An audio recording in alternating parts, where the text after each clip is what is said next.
អូយជើងខ្ញុំអូយឈឺណាស់អ្នកនិទាននៅពេលជួបស្រីខូចមកញ៉ែសង្សារខ្លួនឯងវិធីល្អបំផុតគឺត្រូវតបវិញឲ្យសំចិត្តនៅឈឺទៀតទេគេល្ងងណាស់ដល់សុកក៏ប្រឡាច់ជើងអូនឹកឃើញហើយខ្ញុំនៅមានការរវល់ទៀតខ្ញុំទៅសិនហើយណាអែបងស្រីមិនញ៉ាំបាយទេហេលើកក្រោយចុះលើកក្រោយចាំញ៉ាំជាមួយគ្នាណាបាយអ្នកនិទានប្រុសតាមញ៉ែស្រីជារឿងធម្មតាក្នុងវ័យវិទ្យាល័យដើម្បីបានរាប់អានគ្នាជាមួយចាងលូរ៉ាងនាងបានប្រើគ្រប់ល្បិចទាំងអស់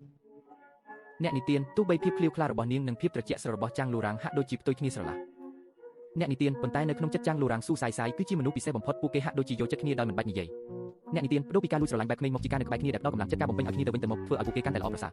អ្នកនិទានប៉ុន្តែដោយសារតែពុកម្ដាយចាងលូរ៉ាងត្រូវដូរសាលាត្រឡប់ទៅស៊ូយ៉ាងវិញនៅថ្នាក់ទី12តែវាមិនបានធ្វើឲ្យពួកគេឃ្លាតឆ្ងាយពីគ្នាទេអ្នកនិទានមុនពេលចាក់ចេញពួកគេបានសន្យាថានឹងប្រឡងចូលសាកលវិទ្យាល័យគូដាជាមួយគ្នាសម្បត្តិបានខ្លាចជាមធ្យោបាយទំនាក់ទំនងតែមួយគត់របស់ពួកគេអ្នកនិទាននៅថ្ងៃបញ្ចប់ការសិក្សាចាងលូរ៉ាងបានរត់ត្រឡប់មកវិញដើម្បីថតរូបជាមួយស៊ូសាយសាយដោយចង់រក្សាទុកអនុស្សាវរីយ៍យុវវ័យដែលពួកគេបានតស៊ូជាមួយគ្នាអ្នកនិទានរដូវក្តៅបន្ទាប់ពីប្រឡងចូលសាកលវិទ្យាល័យរួចគឺជាពេលវេលាដែលមិនអាចបំភ្លេចបានអ្នកនិទានស៊ូសាយសាយនិងមិត្តភក្តិជិតស្និទ្ធបានលួចរៀបចំផែនការសារភាពស្នេហ៍អ្នកនិទានតែផែនការមិនឈ្នះបំរែបំរួលទេការសម្ដែងដ៏ឆ្កាំឆ្កល់របស់នាងត្រូវបានចាងលូរ៉ាងមើលធ្លុះអស់ទៅហើយអ្នកនិទានដូច្នេះនៅក្នុងហ្គេមការសារភាពស្នេហ៍របស់ចាងលូរ៉ាងគឺពិតជាធ្វើឲ្យនាងភ្ញាក់ផ្អើលខ្លាំងណាស់អ្នកនិទានហ្គេមនេះតម្រូវឲ្យយកពាក្យ3ម៉ាត់ដែលភីគីមខាងទៀតដល់ឲ្យមកបង្កើតជាប្រយោគមួយអ្នកនិទានប៉ុន្តែពាក្យដែលចាងលូរ៉ាងដល់ឲ្យគឺមិនទុកចន្លោះឲ្យអ្នកផ្សេងឡើយចាងលូរ៉ាងចូលចិត្តស៊ូសាយសាយអ្នកនិទានក្មេងប្រុសម្នាក់នេះតែងតែមានទំនុកចិត្តក្នុងការធ្វើរឿងគ្រប់យ៉ាងអ្នកនិទានតែនៅចំពោះមុខមនុស្សដែលខ្លួនចូលចិត្តគេបែរជាប្រយ័ត្នប្រយែងទៅវិញដូចជារឿងសារភាពស្នេហ៍នេះជាដើមសារភាពរឿងអីខ្ញុំចូលចិត្តនាង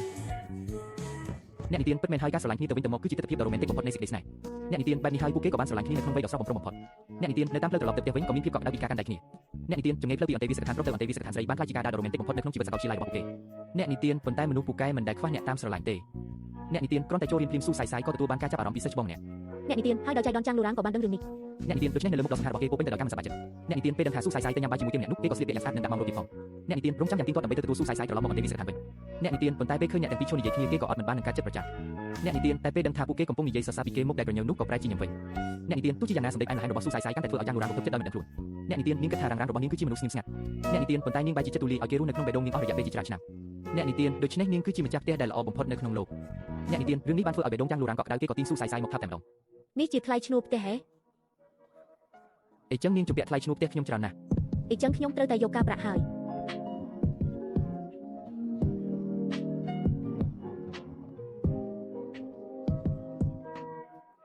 អ្នកនិទានប៉ុន្តែស៊ូសាយសាយហាក់ដូចជាមិនសូវមានសំណាងល្អទេអ្នកនិទានព្រោះមានកិច្ចចនាកាត់រូបនាងជាមួយចាងលូរ៉ាងដាក់ជួបគ្នាហើយបង្ហោះចូលក្នុងបណ្ដាញសង្គមអ្នកនិទានថែមទាំងបង្កើតពាក្យចាំអារម្មណ៍ថាចាងលូរ៉ាងគឺជាសង្សាររបស់នាងទៀតផងអ្នកនិទានដូច្នេះស៊ូសាយសាយក៏ឆ្លៀតពេលញ៉ាំបាយថ្ងៃត្រង់ដើម្បីព្រមានជូរម៉ៅម៉ៅឲ្យខ្លួនដៃអ្នកនិទានទោះបីជានាងយករងនៅចំពោះមុខប៉ុន្តែនៅពីក្រោយខ្នងនាងធ្វើពុតជាគួរអាណិតថាស៊ូសាយសាយធ្វើបាបនាងអ្នកនិទានតែសំណាងល្អតែចាងលូរ៉ាងតែងតែជឿជាក់លើសាយសាយដោយគ្មានលក្ខខណ្ឌលោកដឹងទេថាសង្សារលោកធ្វើអីខ្លះនាងបង្ខំឲ្យខ្ញុំលុបរូបចោលចុះនាងលុបហើយនៅអែសង្សារខ្ញុំមិនសប្បាយចិត្តទេតានាងលុបរូបនោះហើយ